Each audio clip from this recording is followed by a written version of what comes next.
Welcome into the QB Huddle, folks. This week is a little different. Brandon is traveling, so we've been very blessed to have a very special guest host this week. As the quarterback for Jackson State, this man threw for over 11,000 yards, 11,797 to be exact. He threw for 104 touchdowns as a four-year starter. He went on to play for a stint with the Tennessee Titans, then to Canada, and then from 2007 to 2022, he's been throwing dimes and TDs in arena football, winning championships along the way. This man is now an assistant OC for the Massachusetts Pirates, who just had an IFL championship game appearance out in Vegas. Folks, the GOAT himself, Mr. Robert Kent Jr. And I'm going to clap for you. I'm going to clap for you. You got to put it in there that you were part of that one of those championships. So Listen, I tell everybody I had the opportunity to coach Robert Kent, which is essentially holding a play sheet and cheering on Robert Kent because the guy was amazing. Keeping me grounded. That's man. Right. Listen, it was amazing to watch you work. It was great to work with you. I learned a lot. You taught me a lot about the arena game, coming in as a newbie from the outdoor game. It's such a different type of game, and you help everybody. I've watched you work with younger quarterbacks, with guys that are trying to get to the next level. I've seen you hold combines for guys. You're all about helping others and making sure everybody enjoys the game and brings their level up to another level. So, man, it's a blessing to have you as part of the show. Once again, you're a friend of the show, so thanks for coming on today. Hey, thank you. Brandon, thank you for traveling so I can get the opportunity to get on here and shoot some football game with Tim, man. Yes, sir. I appreciate you guys, man. My man is out with his wife and in-laws. I think I'm in Puerto Rico. I think he's in San Juan running on the beach, so he's having a great time. But, Robert, for those that don't know, and I know you're not one to brag, but tell the folks a little about your football journey from high school to Jackson State to the NFL and then becoming the AFL and arena football legend that you are. Dude, it started in junior high. I didn't actually start playing football until I was 7th grade. Wow. You know, a little small town Mississippi. We didn't have any Indianola, home of B.B. King, actually. We didn't have any youth sports. The only youth sports was soccer and baseball. So I was a baseball guy. Was a baseball guy for a while. Played a little soccer, but then got into football, and it was, that was my game. That was my jam. I actually didn't. I started a little bit in junior high. 9th grade I started. 10th grade year did not start. I played a little bit. 11th grade year I split some time with another quarterback. My 12th grade year, actually, Steve McNair's offensive coordinator at Alcorn State University ended up leaving. He came to my hometown. He became the head coach in my hometown, and that is where my story began. A guy named Ricky Taylor. He helped open up, offense for us. We, the previous years, we hadn't made the playoffs in the last 7 or 8 years. We made the playoffs for the first time, going 7-4. We got our butts kicked by a team called South Panola, who was like a juggernaut in Mississippi, 66-6. But just the opportunity to get out there and showcase the talent. And a guy named Robert Hughes, the head coach of Jackson State, he came down and said, "Hey, we want you to come down to Jackson State and play some football." So I was elated, man. I didn't think I would get an opportunity. I had some junior colleges reaching out to me, but I wanted to go play big-time football, and Jackson State was a great place to go and play. I got a chance to go and learn from some great guys down there. Mark Washington, he was a starting quarterback down there. He had Sylvester Morris. He was a first-rounder that year, Sylvester Morris, and I don't know why I keep forgetting Anderson. I keep forgetting his name. He's a DB. They both came out in 1999. One was the 21st pick, Rashad Anderson. One was the 21st pick, and one was the 23rd pick. One went to the Chiefs, one went to Carolina. So to get there and see those guys who were first rounders to go against each other every day, it just I knew I had a chance to go and be great at Jackson State, and just to go out there and do the things that I was capable of doing. And I didn't do it by myself, man. My office coordinator was John Shannon. He taught me a lot. He was hard on me, and I appreciated that. When I say he was hard, he could care less my accolades coming out of high school. He can care less of what I was able to do when I got on campus. Is what are you doing to get better? And he made sure that was a part of my game, knowing that you had to get better every day. You can never be content, especially playing quarterback. Well, you're certainly a throwback guy. You're a big, strong guy, can sit in the pocket. You can run if you need to. You can run over people. I've seen it. You still got a little quickness left at your advanced football age, but you're a throwback pocket passer with a gun, man. And Yes. you were a gunslinger. Folks, go out on YouTube and look him up. Robert Kent Jr., Jackson State. You'll see some highlights out there. You tore it up there. And so going to the NFL, what was the difference from Jackson State to going and playing behind Steve McNair in Tennessee? I think it was more of a not getting caught up in the big star in a small pond mentality. Because when you get to the NFL, it's cutthroat. It's go, go, go, go, go. And sometimes I kind of fault myself for not going the extra 2 miles. Going the extra mile could be one thing, especially coming from a small school. And I came out with the quarterback class. When I say the quarterback class, that's the Eli Manning, the Ben Roethlisbergers, the Jerry Lorenzo, big class. Pickett's. I mean, that was the class. I even got, when I was at the combine, it's Luke McCown. He was there. And I mean, there was so many guys that came out that year. It kind of took away from some of the accomplishments that I had in college because there were so many other big name guys who were coming out. So not getting drafted, having the opportunity to have free agency going into Tennessee, it was a blessing, man, to go up there and still learn under Steve McNair. It opened up my eyes to how hard it would be to get there and to stay there. Because I tell people all the time, I tell my kids that I teach, NFL stands for not for long. Absolutely. That opportunity can come and it can be gone in an instant.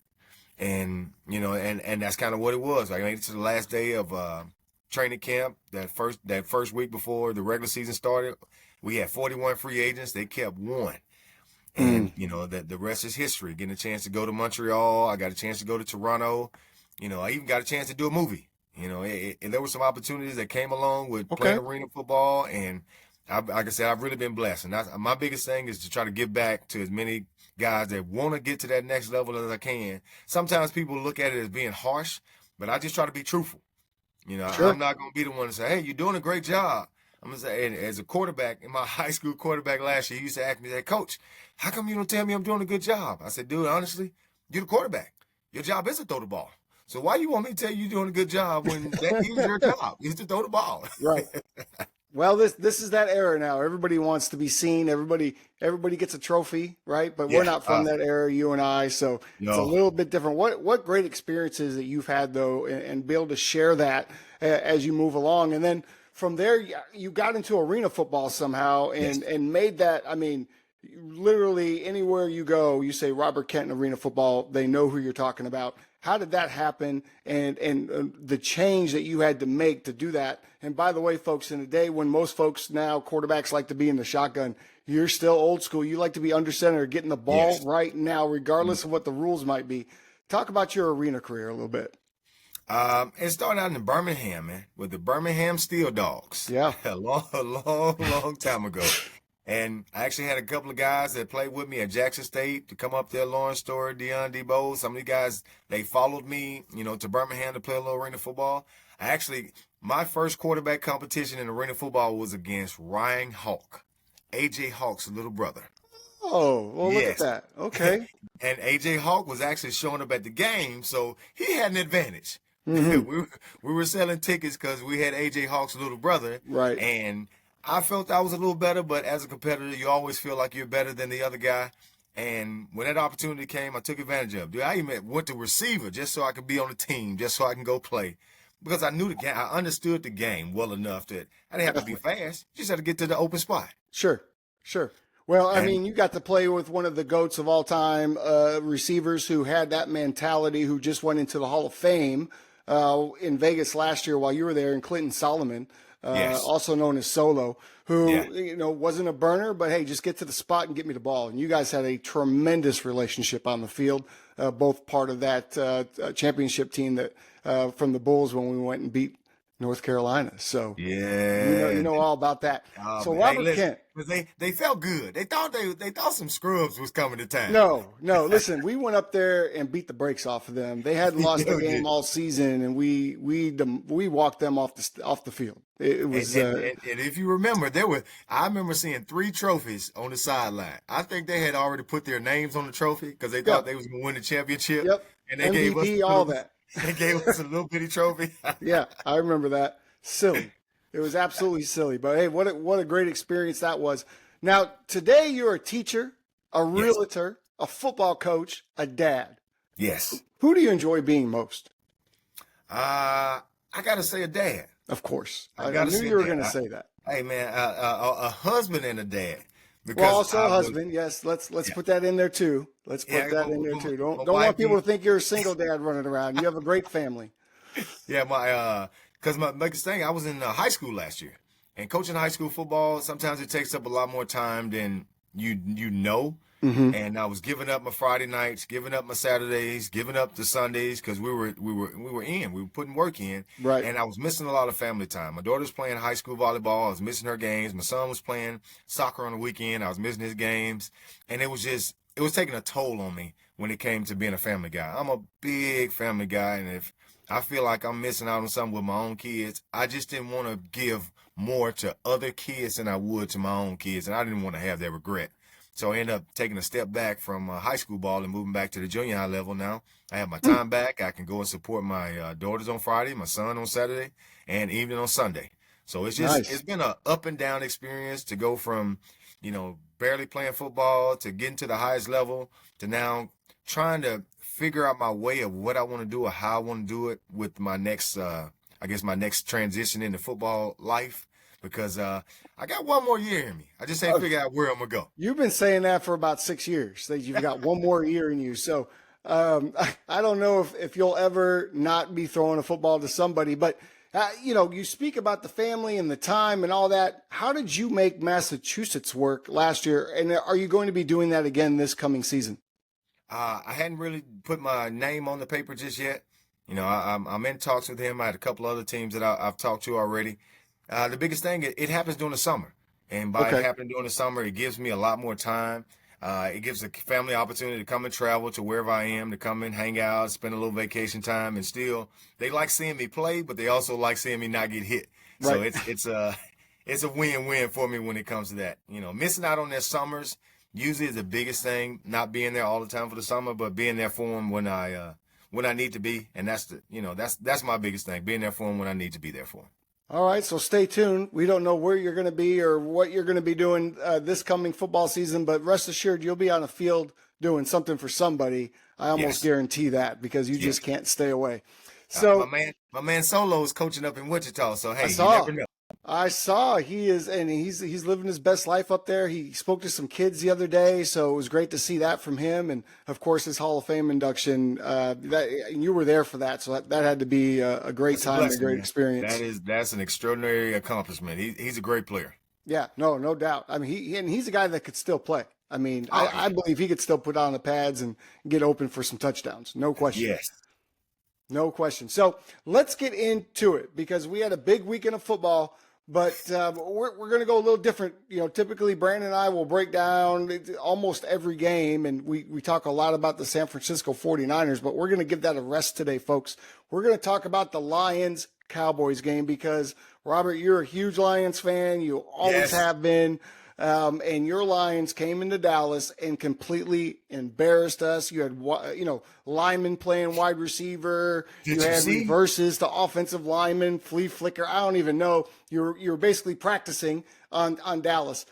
You were at the game. I'm mad at the ref. Why did he throw that flag? He had no business.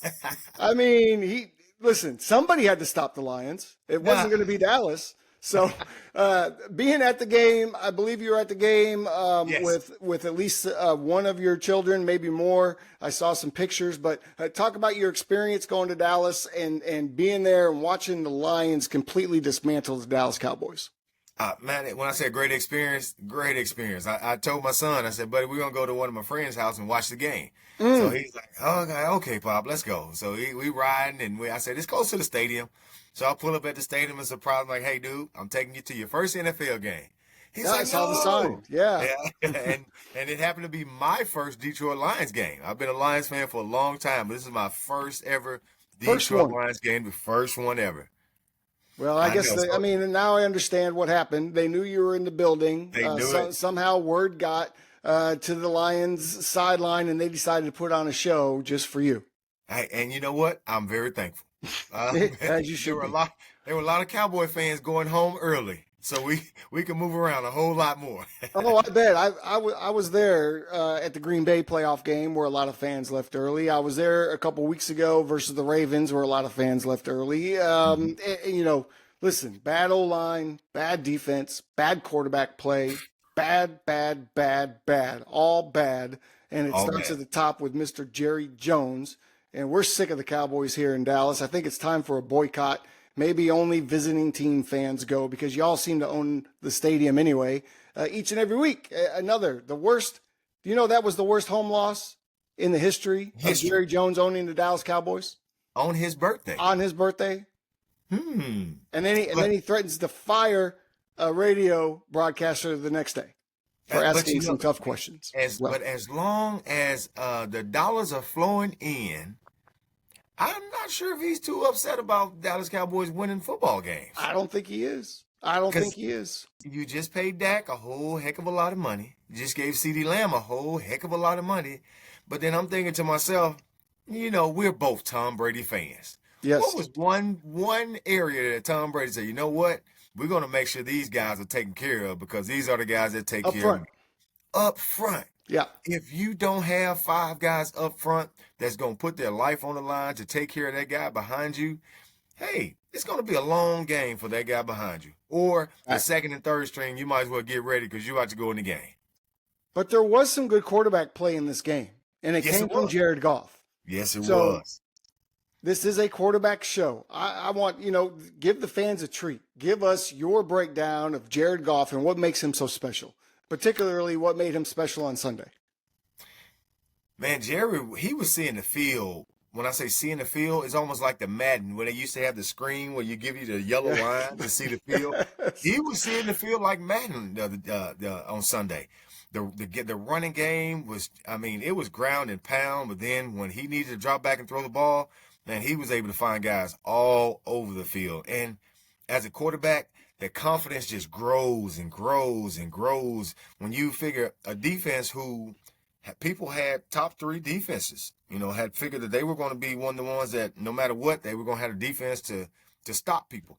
But when I say Jared Goff shredded them, and now I was still 60-40 with Jared Goff, even though he took us to the championship, the conference championship game last year. I was still not sold on him. But you know what? I'm sold on Jared now. Jared has really taken over the team, and it's his team, and I'm good with that. What about the 18 for 18 a couple of weeks ago? Was that not impressive to you? Dude. Dude.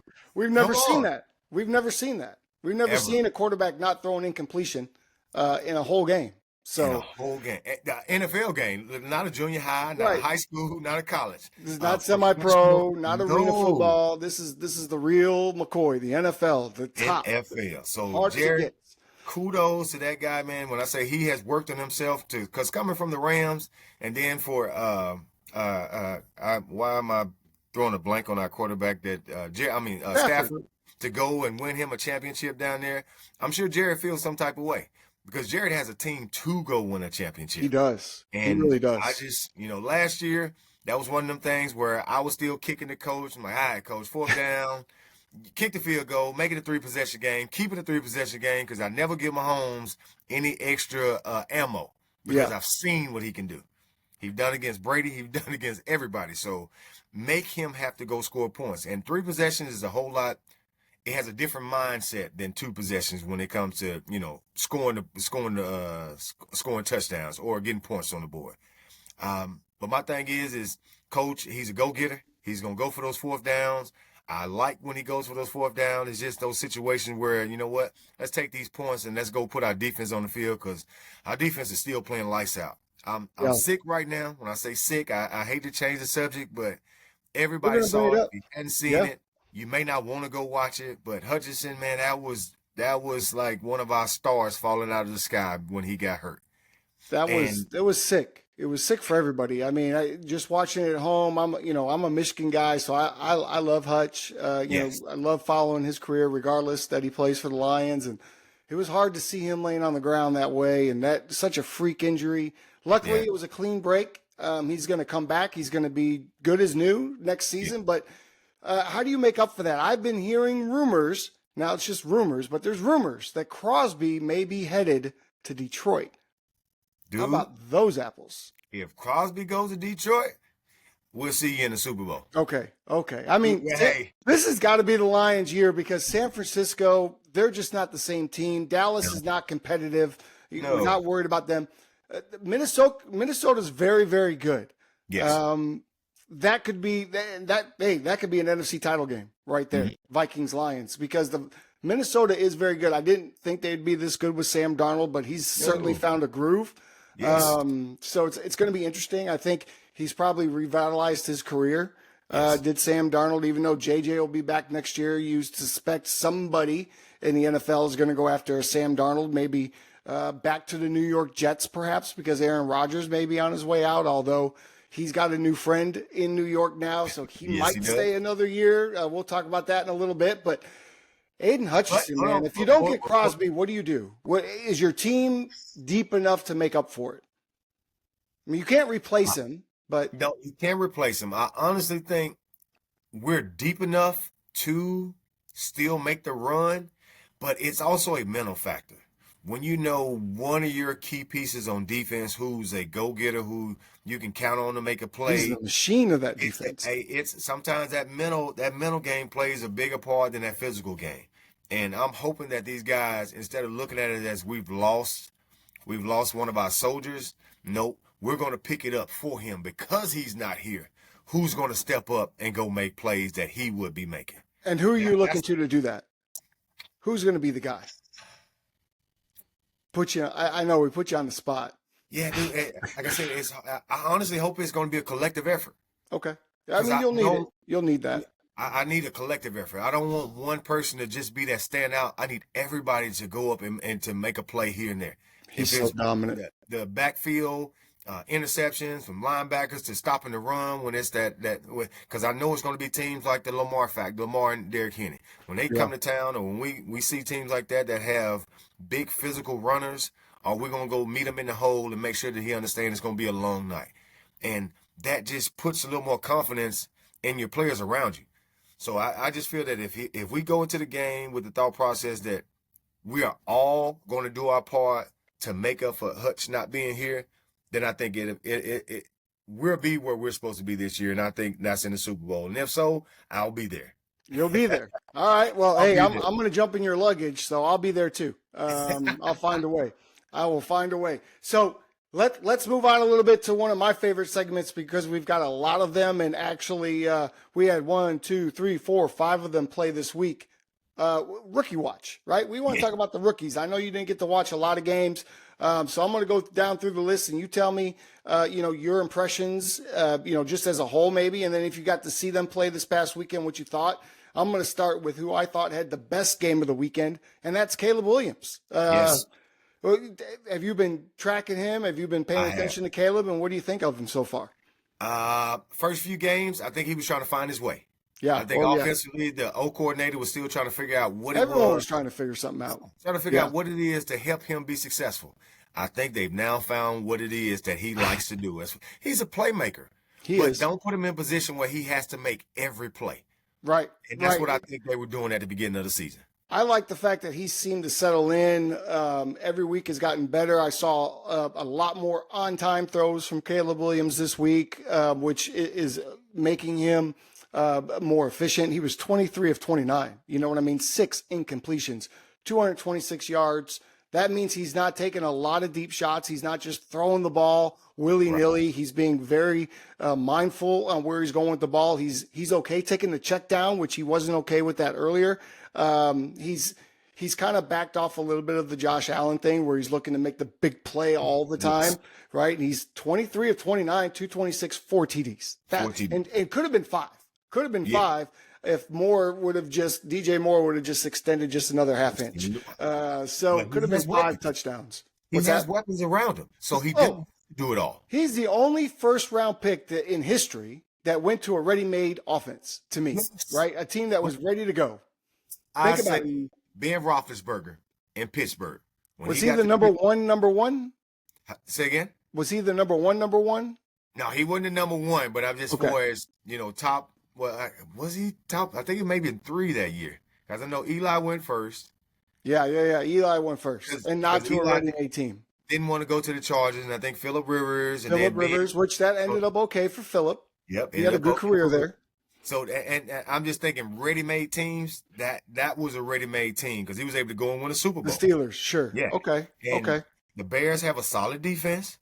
I just think they needed to find their way on offense. And I got a few cousins that stay in Chicago, and they were pretty hard on Caleb, and I was hard on him too. I said because he's trying to do too much. He's trying to do too much. Asking him to be a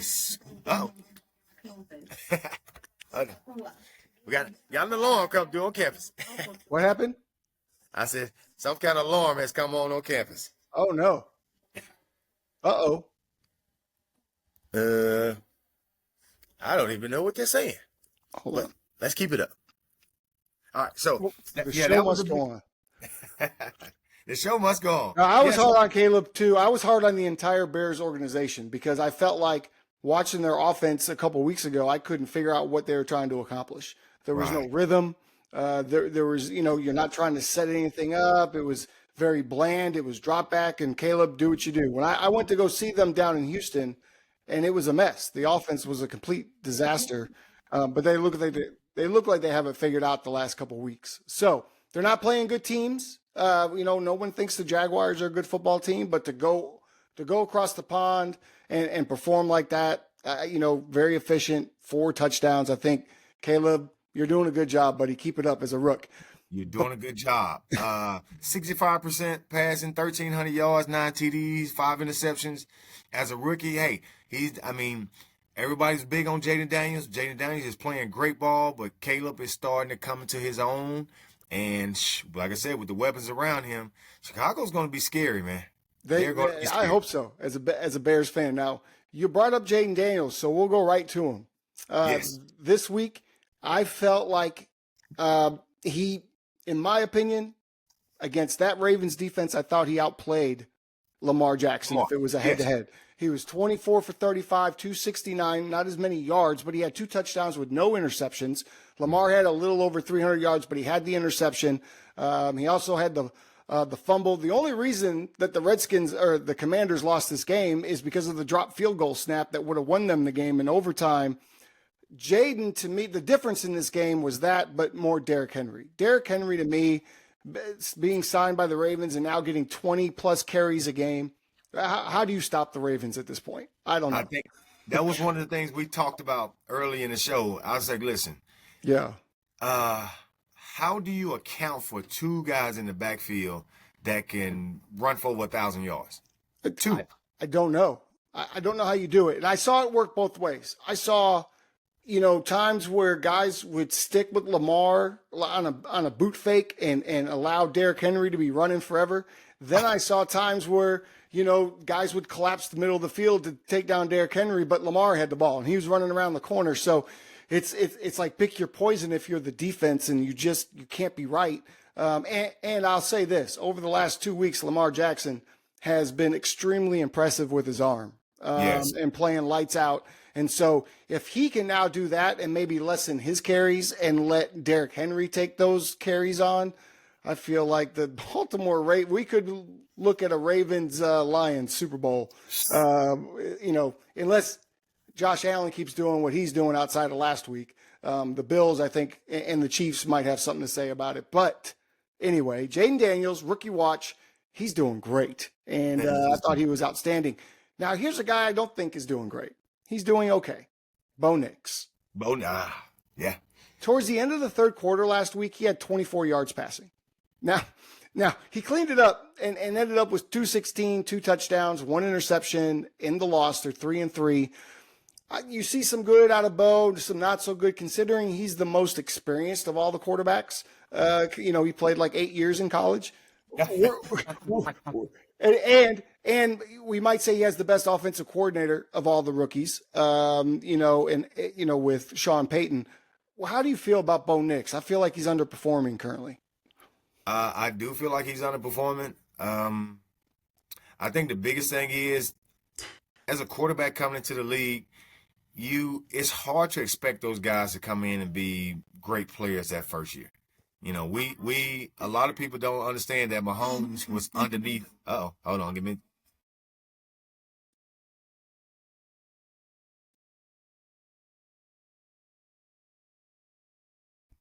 All clear. All clear. Yeah. That's what we wanted to hear. The biggest thing is they forget that Mahomes was sitting behind Alex Smith, and he got an opportunity to learn, to see the game, to process the game, and so the game slowed down for him. But when you go from college and straight to the NFL and try to expect those guys, I don't care how good they were in college, the speed of the game is that much higher in the NFL. And sometimes it takes guys a minute to transition to go out there and be the player that you expect them to be. And Bo may just be hitting that little slump right now where he's still trying to figure it out. Out there in Denver, coordinator, the head coach out, Sean Payton. Yeah, with Sean out there. And we know Sean has a efficient offense that can be run. Is Bo the right person for his offense? I don't know. And to your point, Russell Wilson didn't work well with Sean Payton, right? Because Sean Payton is not about the running quarterback and the mobile quarterback and the RPOs. And you wonder if maybe the game has kind of gone by Sean Payton at this point. The offense has changed, the defenses have changed, schemes have changed, and he's still trying to run the same thing with a guy that isn't necessarily equipped to run that type of offense. Right. Bo Nix is not Drew Brees. So I don't think anybody would confuse the two. Not at all. They're going to have to figure it out. I mean, we're in the day and age where you have to conform your offense to your quarterback because quarterbacks are coming out with different skill sets now, and you have to figure it out. Figure it out. If there was one quarterback in the league right now that you would send to Denver, who would you send? If one quarterback that you can pick off one team and say, hey, you know what? If I put you in Denver, with Sean Payton? Yes, with Sean Payton. Who Baker Mayfield. Baker Mayfield. He's the closest to me to a Drew Brees. Gotcha. Maybe Jared Goff would be another guy. Mm-hmm. Matthew Stafford might be another guy. Yeah. These guys are very comfortable in the pocket. They're good at play action, and they're not afraid to throw into the teeth of the defense, and that's what Sean Payton's all about. Yes. Okay. Do you agree? I agree with all three of those. Excellent. Well, I'm glad I was able to answer that question off the cuff. Now, we had two other rookies that got to play for the first time or get to start for the first time this weekend. The first down in New Orleans, Spencer Rattler got his first. Now, I don't know if you watched him as a high school senior on the quarterback show. I certainly did, so I've been following his whole career. It was rough. It was rough. It was about what you would expect. He had some good moments. He had some not so good moments. Look, he threw 40 times. Why is the rookie throwing 40 times? That's too many throws for a rookie quarterback. 2 interceptions. It wasn't a complete train wreck, right? Yes. There was definitely some good things. What do you think about Spencer? We go back to the Caleb Williams. What was that first week he threw 45, 50 times? It's too many times. Times. Come on, you got to give the kid, you have to open up an offense for the kid. Hand the ball to Kamara. Make sure that Kamara gets as many touches as he can to now that the defense is soft. Tampa Bay, they put up a lot of points. They sure did. And it took them a minute, but once they got rolling, boy. Man, they was rolling. So that defense didn't stop anybody. And I was more disappointed with New Orleans' defense than I was the offense. To give up that many points. When your rookie quarterback is coming in the midseason like that to play in a game, you got to run the ball and play defense. And they didn't do either one of those things very well. Don't make him have to win the game. Another quarterback was set up for failure this week, and I just don't think he's on a good team, and that's Drake May. He got his first start. Now, listen, 23 for 33, 243, 3 touchdowns. Yes. But he also had 2 interceptions, and they lost big to the Texans. Not all his fault. But I'll take the 243, 3 touchdowns. 23 of 33 is not bad. So I thought Drake May might be the guy that we talk about as the bust of this draft. But he looked all right to me. What did you think? I honestly think all of these guys, they have the potential. It's just making sure that the O coordinators and the defense give them something to look forward to. Sure. O coordinator, don't put him in a position where he has to win a game. Defense, get a couple of stops. If you get a score, that gives a lot more confidence to that rookie quarterback that's sitting at the helm, because those bullets are going to be flying at them. So it's just making sure that they're comfortable. That's it's all just you like gotta do. me coaching junior high ball. These guys, some of them can understand what defenses look like, but some of them don't understand defenses, because we had to teach them plays, try to give them what to see, what to look for as far as the play. But then you have to ask them to try to read the defense in the 7th and 8th grade. It's hard. So I know it's hard in the NFL. Oh, yeah. Hey, preseason only gives you a snippet of what the NFL looks like. Yeah, but once the season kicks off, I think it's just that making sure these guys are comfortable, because all of them have talent. It's just putting them in position to be successful. You're absolutely right. And that's going to bring us to another topic a little bit later on. So I love the segue conversation. Let's get into one of my favorite topics. Another one. We have two of my favorite topics coming up. On fire quarterbacks. This will be a pretty short section. I've got a list of guys here. I wonder if you might have anybody to add, but these are guys that were simply in fuego, on fire, doing their thing this weekend. First up, Brock Purdy, 18 for 28, 255, 3 tutties and a win over Seattle, division win. Woo! Yeah. He was on fire, cooking. He was. Caleb Williams, 4 TDs, 23 for 29 in London, cooking. Jordan Love, I hate him because he's a Packer, but 22 for 32, 258, 4 TDs, cooking. How about Jared Goff? We talked about him. We got to talk about I'm going to let you take Jared Goff. That's your guy. Take Jared Goff for me. Hey, listen, man. Jared, I can't even – just to sit there and watch the game to see the trend, how he has come of age, being a pocket passer, getting the ball to where it needs to get. Yeah. He did a great job last year, but this year I just think he's taking his game to another level. Well, Williams, these guys they're getting open, and he's finding them. He's finding them wide open. 18 for 25, 315, 3 touchdowns. Hey, Diggs didn't look. Hey, we made Diggs look pretty bad out there the other day. Diggs wasn't covering anybody. I don't know what was going on, man. I don't know. The whole team just laid down. I don't know. Their minds were still in the locker room. I don't know what was going on. That was ugly. Josh Allen, one of my favorites, maybe my top 2, top 3 quarterbacks in all of the NFL. 19 for 25, 215, not a lot, 2 touchdowns in the win. This is the only starting quarterback in the NFL that hasn't thrown an interception yet. The only one. Okay. And then you give him Amari Cooper. And now he's got Amari Cooper. Woo! That's going to get nasty in Buffalo. Listen, Josh Allen, and the reason I put him in here is because he made a couple throws that only he could make. Only he could make. His foot is damn near out of bounds. He's going across the body, across the field, perfect dot to a running back. It's absolutely ridiculous. He's a video game. He's awesome. I love him. Anyway, enough about Josh Allen. Let's talk about the bad. Before I go to the bad, do you have anybody else that was on fire? Anybody else you want to show some love, give some flowers? I got to say Baker, man. Baker. He threw 3 picks now. I know it. I don't know how he throws 3 picks and still puts up 50 points. I love Baker Mayfield. And that's what I'm talking about. As a quarterback, you got to have short memory. Just put it away. Go out there and throw 3 picks and still go out there and put up 50 points. Right. That's arena ball. That's arena football. It doesn't make sense. It really doesn't. And 3 touchdowns. He threw 3 touchdowns with the 3 picks. I'm hard on Baker, because sometimes I think he walks around with his chest out a little bit more and hadn't accomplished as much that I feel that he should have accomplished, right now at his time. But he was dismal with the Browns. We understand that, but he has now resurfaced in Tampa Bay. He is really he's shown that he can be that quarterback to lead the team. And man, I gotta give Baker his props, man.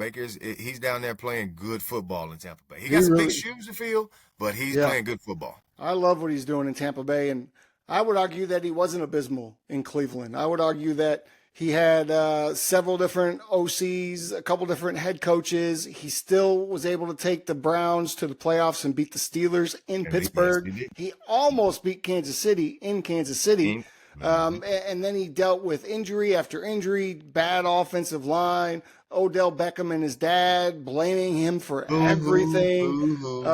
It was just a mess. I'm happy for him that he got out of there. It took him a minute to find the right route, But man, he's in Tampa. He's loving it. He's on a 4-year, $100 million deal. He's not going anywhere. Probably retire a buck. Yep. Will they get a Super Bowl? We'll talk about that here in a little bit. Garbage juice time. There was some garbage juice.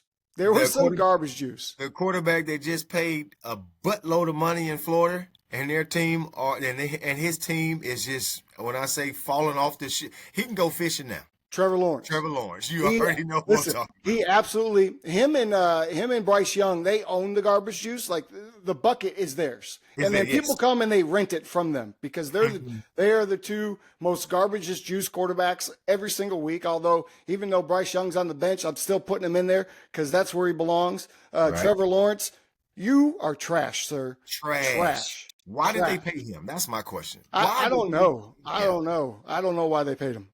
I have no idea. You look at him, it doesn't look like football's even important to him. He doesn't look like I don't know. It's a mess. If he doesn't want to be in Jacksonville, why does he sign a contract? Right. If you don't want to play football, leave the NFL. Just go be a shampoo salesperson, right? You can, with the long flowing locks, go be a model. Go do shoulders, something. Get off the football field. We're tired of watching you. It's hard to watch. But he's not the only one. He's not the only one. Will Levis is in there. Will Levis, but the other moneymaker who likes to get massages. Oh, yeah, I've got him in here too. You better believe Deshaun Watson is in there. Oh, my goodness. 16 for 23, 168, no touchdowns. He absolutely abysmal. Talk about the word abysmal. Will Levis, 95 yards. He had 95 yards. If you can't throw for more than 100 yards in an NFL game, you do not need to be in an NFL game. Dak Prescott. Hey, we paid this man $200 million. He went 17 of 33, 178, and 2 interceptions. All right. Even in the time where I looked at my wife about 4 minutes to go in the third quarter, and I said, this is the time. Well, I think we were down by 4 scores. This is when Dak is going to come back and throw 2 or 3 touchdowns, and everyone's going to say how great he was. Nope. 2 interceptions. So, absolute route. Opposite. I'm looking at it. I'm like, who is he throwing to? He's throwing to us. The corner route to me that he threw to CD was, tells me everything that it almost reinforces everything I've always said. The guy doesn't know what he's looking at half the time. But there's a corner playing under that's following the running back. My question to you is, if there's a guy under the corner route, why are you throwing the corner route? You know better. You know better. The other guy's in trail mode, just in case you throw a bad ball. But you threw a corner out to where the corner can easily just drop back and make a play like he did. Not good. And not only did he throw it with 100% confidence. Oh, yes, he did. 100% confidence that was a touchdown. I'm telling you, I'm tapping my son. I'm like, buddy, who's he throwing to? Who is he throwing to? He's throwing to us. Well, we only get to see Dak on the camera, right? So when he threw the ball, I was like, touchdown, because he looked so confident. And then I saw the DB, and I was like, well, what's he doing? Who's he looking at? What's going on? I gave my wife, I got out the draw sheet, and I drew up the play for her and showed her exactly why that ball should never have been thrown. Ever. Makes me sick. And then here's another guy, Daniel Jones. Oh. 22 for 41. That's too many throws. 205. You can't throw the ball 41 times, only throw for 200 yards. 200 yards. 0 touchdowns, 1 interception. This is a guy that, really ripped the Dallas defense apart a couple weeks ago, and then comes out and plays like trash, and he got all the money. So it's funny. We've got 3 guys in the garbage juice that have gotten the bag that are not doing anything. So let's think about that, folks. Let's think about that. And meanwhile, we've got guys like Brock Purdy, hasn't been paid yet. Rookie Caleb Williams, Jordan Love, he got the bag. Jared Goff didn't take the max deal, so good for him. So we got Baker Mayfield, didn't take the max deal because he wants teams around him. This makes business sense. But it's all business sense. All business. If you only count about the dollars, if you only care about the dollars and you can care less, see, that's the slap in the face to the fans to me. As a fan, agree. If I'm supporting you every Sunday, I'm spending my hard-earned money to come and support this team because I've been a fan or I love this team. And the owner who can care less by just paying certain players and not building a team. I'm almost ready to say, you know what? I'm going to save my money. Guess what? I'm going to show you I can't make you a billionaire anymore. You may still be a millionaire, but I'm not going to make you a billionaire because I'm going to stay at home and watch it on the TV. The Dallas Cowboys are the Chicago Cubs of the NFL because they just don't care. As long as they're making money, it doesn't matter. And so that's what it is. Hot topics. We got some stuff to talk about. Just a couple of little things. First up, Lamar and Derrick Henry. How much trouble is that for the NFL? We kind of talked about it, but good Lord, what's the defense going to do? What is the defense to do? And now Lamar is all of a sudden sitting in the pocket and shredding people 300 yards here, 300 yards there. What is happening in Tennessee? Are they stoppable? I don't see them being stoppable, honestly. I don't see it either. I just truly don't. First of all, you're going to put 8 in the box and stop the run? You said he couldn't pass the ball coming out of college. He'll never make it in the NFL as a quarterback. 2 MVPs later, not 1, but 2, and he's still putting up 300-yard passes. A lot of guys who they thought were going to be prolific quarterbacks are not doing as well. But Lamar, man, he's out there playing the game that he's having fun. And now you got a running back in the backfield that say, hey, you know what? Take some of this load off of me. Take this ball, Henry. And people get out the way. It's like parting the Red Sea. That's what I see. Guys are making business decisions. They're not they're not trying to tackle him. No. Dislocated shoulders, concussions from hitting this man because he's 240 pounds running a 4.4 downhill. Are you kidding me? Oh, it's so bad. I'm one of the ones that, hey, I'm going to let him pass by, then I'm going to jump on his back and hope somebody else comes and catches helping me out. I'm going to tell you, though, I came here to, they came to Dallas. I went to the game. Watching the Baltimore Ravens is boring to me. It's sleepy because I don't like the quarterback sweeps. I don't like the run. Derrick Henry carried the ball, I think, 24, 25 times this past weekend. To me, it's old school football, right? It's pound you, smash you. It's what they're going to do well. It's boring to me because I don't like to see, 30, 20, 30 runs a game. But, and it's slow and it's all that. It's methodical. They beat you up. The defense is really good. So it's really old school. It's boring to me. I hope they don't make it to the Super Bowl because it just kind of puts me to sleep. But I understand why they're doing it. And Derrick Henry is a game closer. That's what to me, that's the difference there. They were tight. It was a tight game with Washington. Jaden Daniels was going toe for toe with Lamar back and forth. And then Derrick Henry just took the game over in the fourth quarter. That's it. And what are you supposed to do? Nothing you can do. He's an X factor. And, and y'all Dallas didn't want to pay him? No. Jerry Jones didn't call. He just bought a house here in Dallas area. Wanted to be here. I should have been his real estate agent. You should have been calling Jerry. Hey, Jerry, that's who I'm helping buy a house right now. Jerry doesn't want to win. Kidding me? So speaking of not wanting to win, does Cleveland want to win? Is it time for them to make a change, even with the money that they have tied up with Deshaun Watson? What do you think? Yes, it's time. It is. It's time. That's a lot of money, though. I've been trying to be a Watson fan. I loved him in Houston, the things he did. He got himself in a little situation. I knew it mentally. It breaks you down as a player. But you have to come back with a relentless attitude and say, you know what, I'm going to put all this other stuff behind me, and I'm going to go be the team player that I know I can be. And Deshaun, he has not, man. He just has not showed up. He has not been efficient. Sometimes I think the line is doing Olay blocks for him, and that could be his it could be at his own fault. They may be like, you know what, I'm not blocking for this guy. He's going to sit back here and hold the ball. And the guy who they got rid of, Flacco, is where is he, in Tennessee right now? Indy right now. And he's still playing quality football. Why they let him go, I don't know. I still hadn't figured that one out yet. Because they paid Deshaun Watson $220 million guaranteed. I'm going to say it again. Why they let Flacco? I don't know. Yeah, I don't know. Now they've given up on the season, to me, because you traded away Amari Cooper, right? And we're going to talk about that in a second. But how do you do that and then stick with Deshaun Watson? You simply can't. No. Is Deshaun Watson career over? Or is there a team that'll take a chance? And will he take $40 million? Oh, he'll have to. Okay. Yeah, he has to. If he wants to play in the NFL again. But will anyone sign him? He's got new allegations as well. Don't forget that. There are new allegations, yes. There are new allegations. I think it's over for Deshaun. Brandon and I had talked about this when he had, signed with Cleveland, and he was hurt and he was going to come back, and we had a little debate of whether or not he would be the same. And And my argument was no. You sit out for a year and a half. You have all this other stuff going on in the background. It's going to be hard for you to come back and just be the same guy again. You sit out of any job for a year and a half. Good luck going back and getting to be a top guy in that profession. And it's even that much more difficult in the NFL or any professional sport. So I really thought he had an uphill battle to begin with. I'm going to just call out this one name, Alex Smith. That guy dealt with a whole lot, with almost losing his leg. I watched that documentary. Yeah. Man, that thing was hard to watch. Sure and was. Guess what he did? He came back to the NFL, and he played at a high level. This is with a leg injury that you almost lost your leg.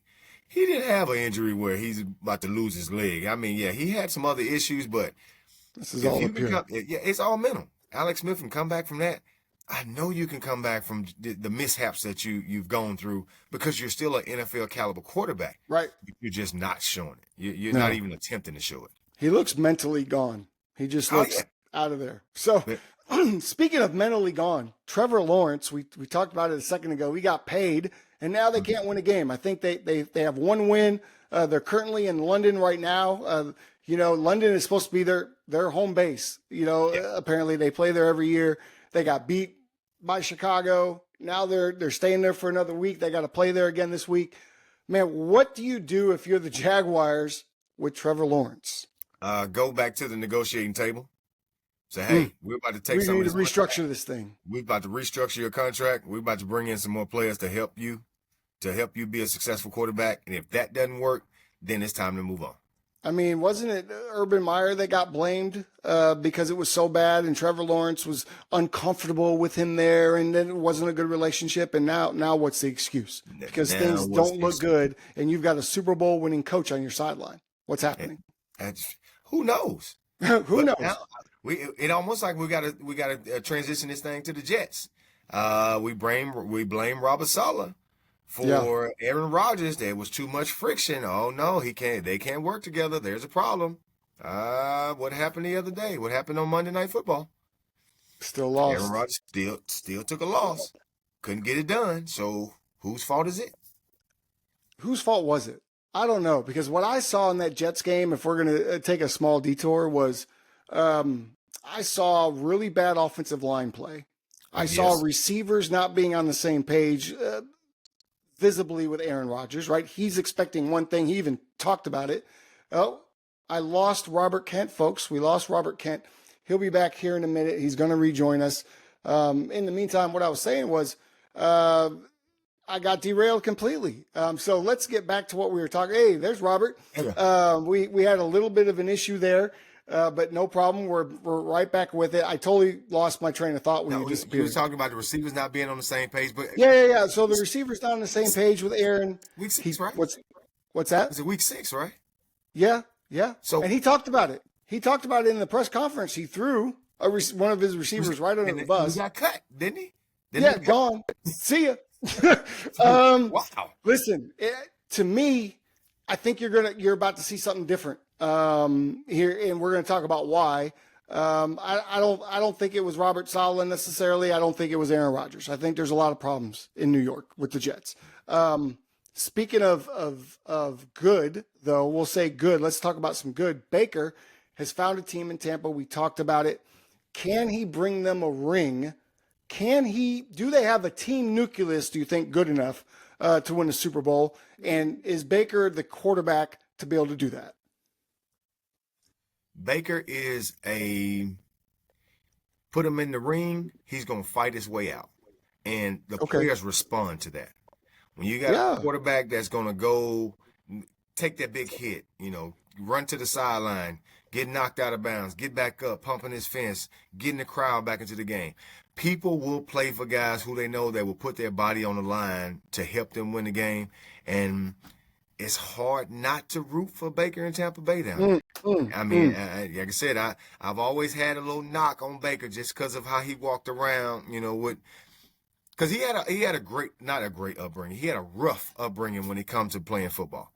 From being walk-ons to 2 colleges to winning the Heisman to being drafted. Was Baker number one? Was Baker the number 1 pick coming out that year? Coming out of he was number 1 pick in Cleveland. To fall to the bottom and to re-energize your career in Tampa Bay. He rises again. So it's hard not to root for a guy who's been through so much and still going out there, playing as best as good as he possibly can to help his team win games. Like I said, after throwing 3 picks and still 3 touchdowns and still put up 51 points, man, that's great football right there. I'll go play for him.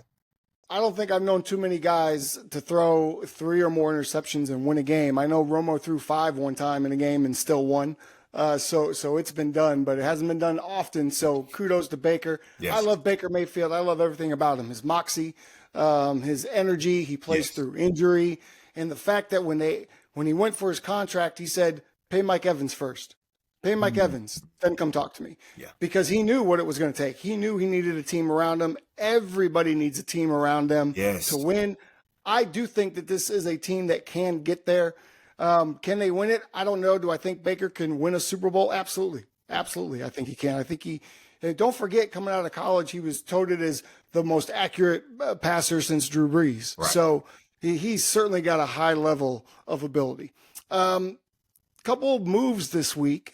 Davante Adams to the New York Jets. We talked about receivers not being on the same page as Aaron Rodgers. Now you bring in one of his guys. Right. You bring in one of his guys who's been very, very unhappy for weeks, with maybe over a year now with the Raiders since Derek Carr has been gone. Man, does this propel the Jets to a possible AFC East championship?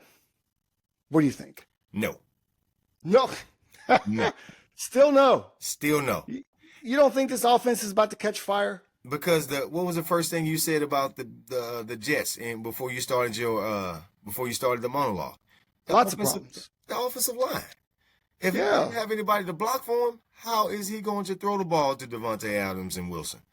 He won't be able to. And honestly, Aaron has not been the same. I have not seen the Green Bay Aaron just yet.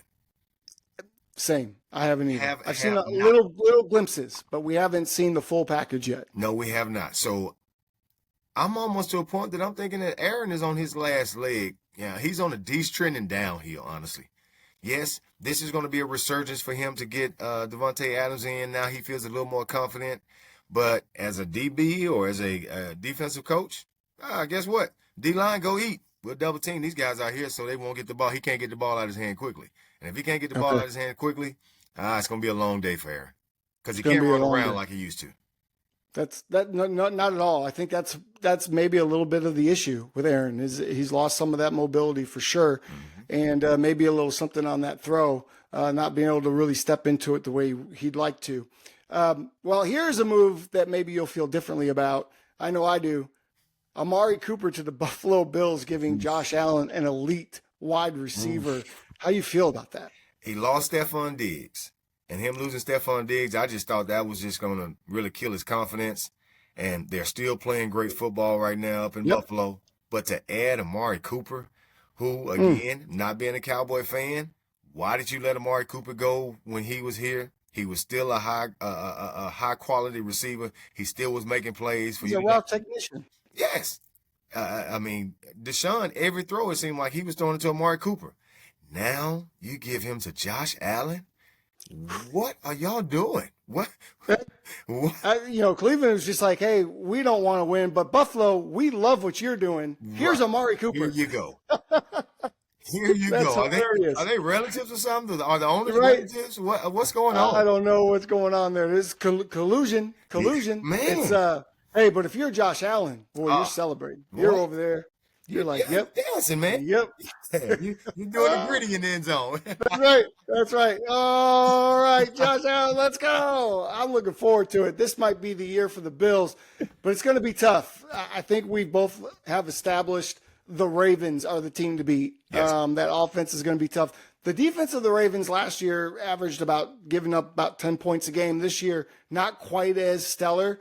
They'll probably come along as they go because the offense is really, keeping that clock on their side and keeping the defense off the field, which helps. They're very fresh. When the defense is fresh, oh my goodness, man, it's trouble. Possible. Yes, it's a trouble. Wow, that was fun. You know what? We got one more move to talk about because it just happened today. Oh, and I don't know if you're aware of it. Justin Fields has just been announced to be benched in Pittsburgh for Russell Wilson. No. Russell Wilson is going to start this week. How absolutely ridiculous is that? Hold on, 4-2, right? Am I correct? Aren't they? Yeah. 4-2. He lost one, but came back this past week. Got the victory this week. Played really good. Played really well, good. And you are benching him. And I can't say I'm benching him for the starter because Russell was never the starter, right? Never the starter. I tell you why they're doing it. There's only one reason, and it doesn't that within football sense. Because if Justin Fields keeps starting, they owe Chicago another draft pick. If Justin Fields sits down, they don't owe Chicago another draft pick. My guess is that that's the reason for this move. 14 of 24, 145, no touchdowns, no interceptions, so nothing crazy. But he also added 60 yards rushing to that with an 18-yard long run and 2 touchdowns on the ground. Russell Wilson isn't going to give that to you. He's not. So this is not a football move. Mm-hmm. This is a keep our draft pick move. And I expected more from Mike Tomlin. I expected more. Hey, man, it all boils back down to money because those drafts, that's still money. Those draft picks. Yeah, I guess. Well, we'll see what happens. Now they're going to put the $1 million man out there. If Russell don't go get a W, ooh. Oh, there's going to be trouble in Pittsburgh. It's going to be some trouble in Pittsburgh because they're rolling right now, and it's the Raiders. This is not a good team coming in. No. This is not a good team that you have. No, I'm sorry. They just played the Raiders. I'm giving the people misinformation. They just played the Raiders. I'm going to look real quickly to see who the Steelers play this week. They play the Jets. Okay. So you've got a reeling Jets team coming in with the new receiver. Davante may or may not play in that first game. He is still nursing supposedly an ankle injury. He's going to play. And now you've changed your starting quarterback for the Sunday night national game. That's terrible, Mike Tomlin. Ooh. I'm disappointed. I hope Mike Tomlin makes us eat our words, and Russell goes well, out there. I'm rooting for the Jets. Jets, Jets. I can't believe you screwed over my man Justin Fields like that. That's terrible. All right, now we got something we want to talk about. I know we're running out of time. You've got a lot of other things to do, but we want to talk about this situation. NFL quarterback bust. Yay or nay, does situation or coaching matter? And to talk about this, we have some scenarios. We're going to call this what if. Yes. So first scenario, Robert, what if Patrick Mahomes were to get drafted by Chicago and not the Kansas City Chiefs? What happens to Patrick Mahomes? And are the Bears the team to beat right now? I'm going to say no. I agree. Reason I wish you would have said yes. Nope, I can't. As both of us being quarterbacks, we have to make it make sense, Tim. That's right. Make it make sense. The offensive coordinator is probably the most important person on the team when it comes to quarterback play and making sure your quarterback is prepared for the games. Yeah. He is working with probably one of the best quarterback gurus in NFL history, Andy Reid. He would have gone to Chicago. It would have been the same situation. Was it Trubisky? Mitchell, yeah. Mitch Trubisky. It would have been the same situation. Yes, Mahomes has a talent, but if he does not have anyone that's working with his talent, who's honing in on his skill set as a person who reads the defense to know where the ball goes, to get the ball out of his hand quickly, then it does not matter how good you are at the quarterback position because you're still going to be sitting back there holding the ball because you don't understand the game. He had a whole year to understand the game from one of the greatest quarterback coaches there is, if not one of the greatest coaches. So, nope. Mahomes, he'll probably be either moving around the league, playing for a team, trying to resurge his career like Baker Justin and Mitchell and Baker. Yes, like down in Tampa Bay. But he would definitely not be the Mahomes that has 3 Super Bowl rings right now. I agree with you 1,000%. If he goes to Chicago, it's a mess. I don't think he does any better than Mitchell or Justin Fields there because he did have to sit a year. He did get to learn. He did get to be around. And there's nobody in the game today like an Andy Reid. So I agree with you. So let's continue this track. And, of course, I'm going to bring this up. People are going to cringe, but Tony Romo plays in New Orleans for Sean Payton, or Sean Payton stays in Dallas instead of going through the coaching carousel that we did, and Tony Romo and Sean Payton are connected at the hip instead of Drew Brees and Sean Payton. Does Tony Romo get a Super Bowl ring? Tony Romo gets a Super Bowl. 100%. He gets It's a not a Super Bowl. question. Yeah. Yeah, maybe more than one. Maybe more than one. Because he had something Drew Brees didn't have. Yes. He was mobile. When I say he's mobile, he is mobile. And the thing is, that defense. Sean had a defense that year, but the Cowboys' defense, man, was just they always showed up. Tony, all he had to do is go out there and not lose the game. But there were some times where There were some times like that. where Sure. he just decided, you know what, I'm going to go out here and try to do a little more than I need to. But Sean would have made sure he didn't do that.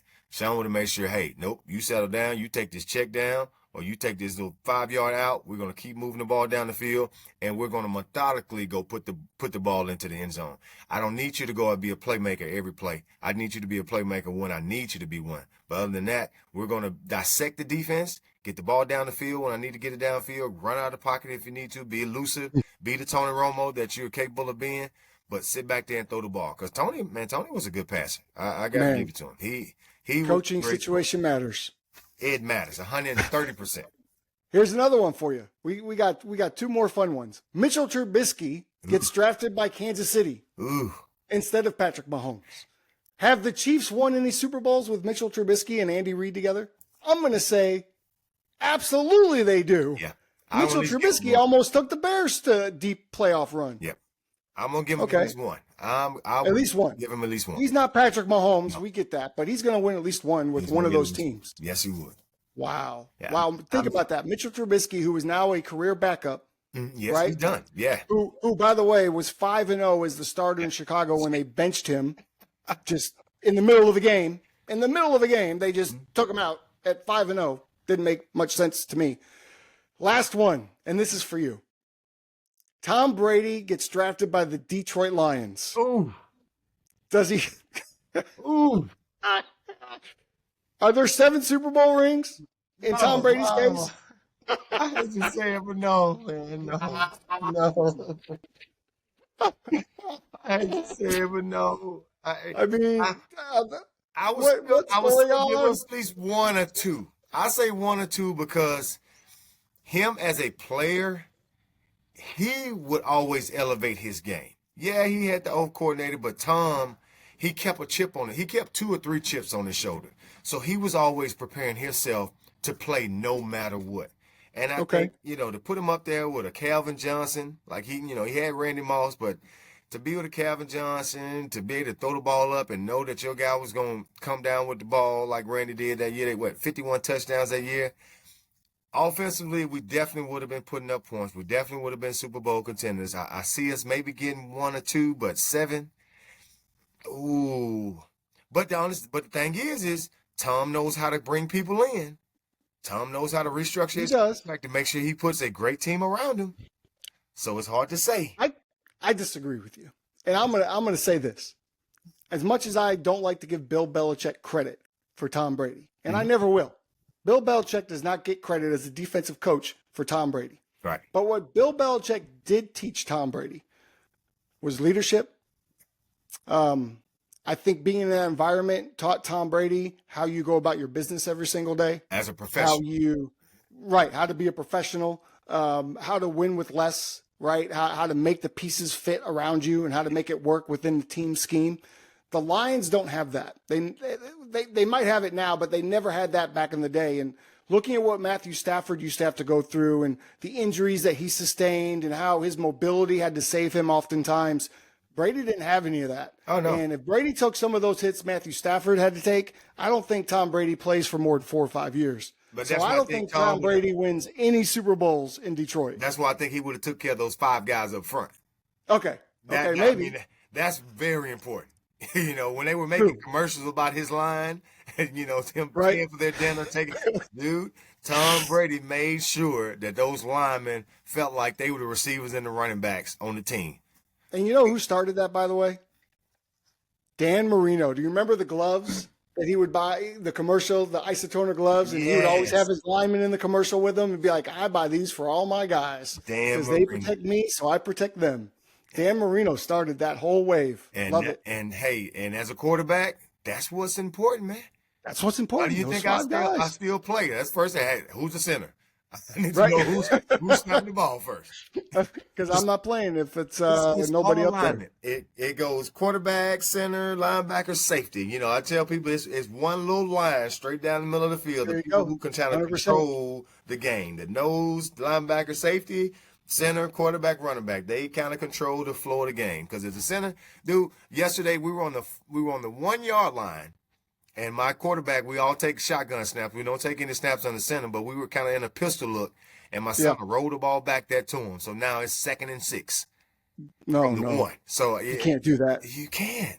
Can't That's do why that. it's important for that center, that one person. And I tell them all the time, like, dude, you control the game, and you don't even know it. Every play. Every play, Starts you with control the game. Yeah. So it's important for those guys up front to be taken care of. And I knew Tom knew that, Dan knew that, and I think every other quarterback in the league. And Aaron's going to start to understand that too. Hey, man, you paying these guys outside, you better get somebody in front of me to block so I can make sure I get this ball off.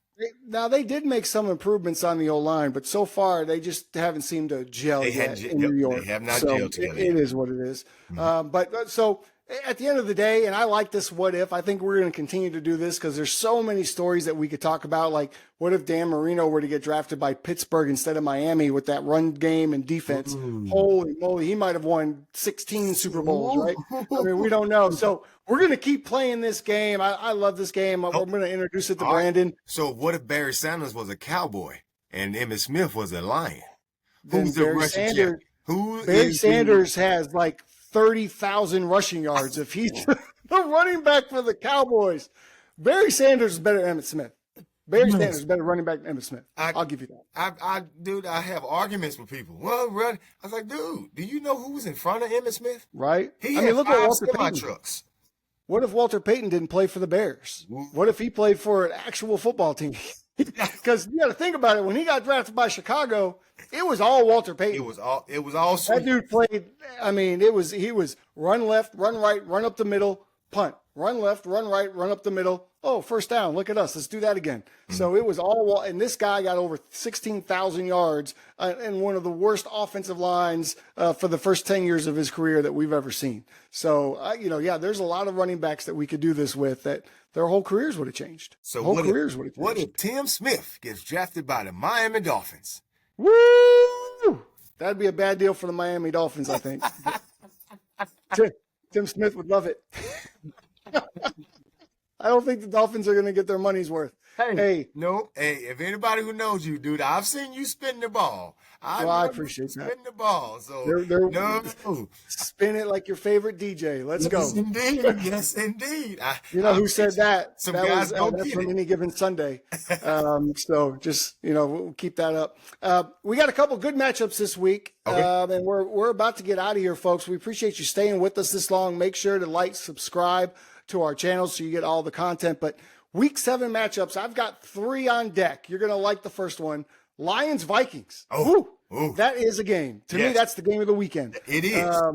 What do you expect? I know you're going to say Lions are going to win, but what do you expect coming out of this game? I think if we can run the ball the way we've been running the ball with Montgomery, man, I'm not sure who's going to be able to stop us. With Gibbs coming out, the change up with Gibbs and Montgomery grounding and pounding the ball, Jared's going to play fake, and he's going to throw that ball downfield. And he's going to, the way he's been throwing the ball, you can't just sit there and play the box. You can't put 8 in the box, or you can't sit back in the cover 2 defense and think that he's not going to read the defense. So the Vikings, I think putting pressure on Sam Darnold is going to be our biggest key for this game. Making sure we get pressure on him. The Lions are 2-0 away. Mm-hmm. The Vikings haven't lost. This is a huge divisional game. To me, it's going to be a shootout. I hate the games on at noon. I wish this was the Sunday night game. Sunday night game, yeah. But it's not. I think this is going to be a fantastic game. And I think the Lions I think they're the better team. I think they win this one. Vikings get their first loss. But, that's the game. I hate it. It's on at noon. But I'm going to be watching it for sure. It's locked in. How about this game? Super Bowl rematch at 3:25 with Tom Brady on the call. Chiefs versus the 49ers. Neither team looked like they did back in February, but both teams are really, really good. Yes. Brock Purdy's really coming into his own. He's starting to show his athleticism now more than ever. The Chiefs have been struggling offensively, found a little groove last week with Travis Kelce. This is a huge game in San Francisco. Last week, they were in a must-win situation in Seattle. They were able to pull it off. Is this another must-win for San Francisco this week? This is a must-win. This is a mental must-win. You know what I'm saying? All right. That's what it's a mental must-win. You know, to lose. I think they do it. And they come into your house to play you at home. It's a mental must-win. They're going to put all their cards on the table to go get this one. I think they do it. The Chiefs are 5-0, but they've been playing in some, they've been winning ugly, so to speak. And, on the road, Santa Clara, 325 game of the week. Brock Purdy, I think the 49ers are going to pull this one off and say hello again to the NFL. We're back. We're the 49ers still. We haven't gone anywhere. And then here's a great game. Brandon's thanking you right now for that. I know he is. And I'm glad he's not here because we'd have to talk about the 49ers for another 20 minutes. So let's move on to the Buccaneers-Ravens. The Buccaneers and the Ravens play this week. This is a possible Super Bowl matchup based on what we've said about Baker and Tampa Bay. Mm-hmm. But Lamar Jackson simply doesn't lose to NFC teams. Yes. This game's in Tampa Bay, on grass, not turf. I don't see how anyone stops Derrick Henry in the fourth quarter. This is going to be a tough game, but I think the Ravens are going to pull it off. Where are you at with this one? Honestly, I see the Ravens winning 28-14.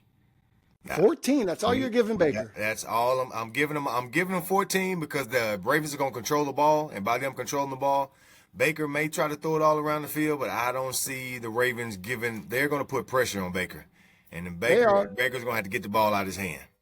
I'm going to revert. I'm going to change. I've decided the Buccaneers are going to win this game. 35-31. Oh, it's going to be a tough one. If what's going to happen is Derrick Henry is going to fumble in the fourth quarter. The Buccaneers are going to recover it, and my man Baker is going to have a Brady moment in Tampa to win the football game. That's what's going to happen. Hey, we got to Tim. We can't go any farther.